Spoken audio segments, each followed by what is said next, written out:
ಇನ್ನು ಕೇಂದ್ರ ಸಚಿವ ಎಚ್.ಡಿ. ಕುಮಾರಸ್ವಾಮಿ ಅವರು ಕೂಡ ಈ ವಿಚಾರಕ್ಕೆ ಸಂಬಂಧಪಟ್ಟಂತೆ ರಿಯಾಕ್ಷನ್ ಕೊಟ್ಟಿದ್ದಾರೆ. ಸಿಡಬ್ಲ್ಯೂಆರ್ಸಿ ತೀರ್ಪು ಅವೈಜ್ಞಾನಿಕ ಅಂತ ಕೇಂದ್ರ ಸಚಿವ ಕುಮಾರಸ್ವಾಮಿ ಹೇಳಿದ್ದಾರೆ. ತಮಿಳುನಾಡಿಗೆ ನೀರು ಹರಿಸುವ ಆದೇಶ ಕರ್ನಾಟಕಕ್ಕೆ ಮಾರಕ ತೀರ್ಪು. ಮುಂದಿನ ದಿನಗಳಲ್ಲಿ ಮಳೆ ಆಗಿಲ್ಲ ಅಂದ್ರೆ ಜನರ ಮಾರಣ ಹೋಮ ಉಂಟಾಗುವಂತ ಆತಂಕವನ್ನ ಈ ಸಂದರ್ಭದಲ್ಲಿ ಕೇಂದ್ರ ಸಚಿವ ಎಚ್.ಡಿ. ಕುಮಾರಸ್ವಾಮಿ ವ್ಯಕ್ತಪಡಿಸಿದ್ದಾರೆ.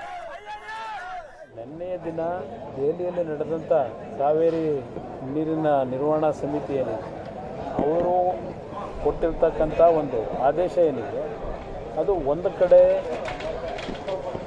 ಆ ಆದೇಶ ನಮ್ಮ ನಾಡಿನ ರೈತರಿಗೆ ಅದ್ರ ಜೊತೆಗೆ ನಮಗೆ ಕುಡಿಯೋ ನೀರಿನ ಸಮಸ್ಯೆಗಳು ಮುಂದಿನ ದಿನಗಳಲ್ಲಿ ಮತ್ತೆ ಮಳೆ ಆಗದೇ ಇದ್ದರೆ ಸಂಪೂರ್ಣವಾಗಿ ನಮ್ಮ ರಾಜ್ಯದ ಜನತೆಯ ಪಾಲಿಗೆ ಅದು ಒಂದು ರೀತಿಯ ಮಾರಣ ಹೋಮ ಆಗ್ತಕ್ಕಂಥದ್ದು. ನಮ್ಮ ರೈತರು ಈಗಾಗಲೇ ಬರಗಾಲಕ್ಕೆ ತುತ್ತಾಗಿ ಬೆಳೆದಂಥ ಬೆಳೆಗಳು ನಾಶ ಆಗಿದೆ, ಬಿತ್ತನೆ ಮಾಡಿದಂಥದ್ದು ಪೈರೇ ಹೊಡಿಲಿಲ್ಲ. ಇವಾಗ ಆ ರೀತಿಯ ಒಂದು ಪರಿಸ್ಥಿತಿಯಲ್ಲಿ ಇರ್ತಕ್ಕಂಥ ಸನ್ನಿವೇಶದಲ್ಲಿ ಇವತ್ತಿನ ಈ ತೀರ್ಪು ಅವೈಜ್ಞಾನಿಕವಾದಂಥದ್ದು ಮತ್ತು ನಮ್ಮ ನಾಡಿನ ಜನತೆಗೆ ಒಂದು ಮಾರಕವಾದಂಥ ಒಂದು ತೀರ್ಮಾನಗಳಾಗಿದೆ. ಇದರ ವಿರುದ್ಧ ಇವತ್ತು ನಾವು ಒಗ್ಗಟ್ಟಿನಿಂದಲೇ ಹೋರಾಟ ಮಾಡಬೇಕಾಗ್ತದೆ. ಈಗಾಗಲೇ ಆ ಭಾಗದ ರೈತ ಮುಖಂಡರುಗಳು ಹಲವಾರು ಕನ್ನಡ ಸಂಘ ಸಂಸ್ಥೆಗಳು ತಾವು ಹೋರಾಟಕ್ಕೆ ಈಗಾಗಲೇ ಕರೆಯನ್ನು ಕೊಟ್ಟಿದ್ದಾರೆ.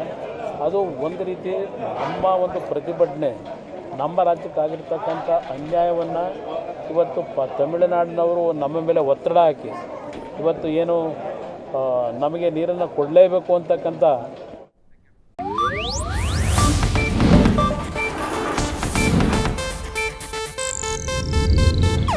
ಇದು ಏಷ್ಯಾನೆಟ್ ನ್ಯೂಸ್ ನೆಟ್ವರ್ಕ್ ಪ್ರಸ್ತುತಿ.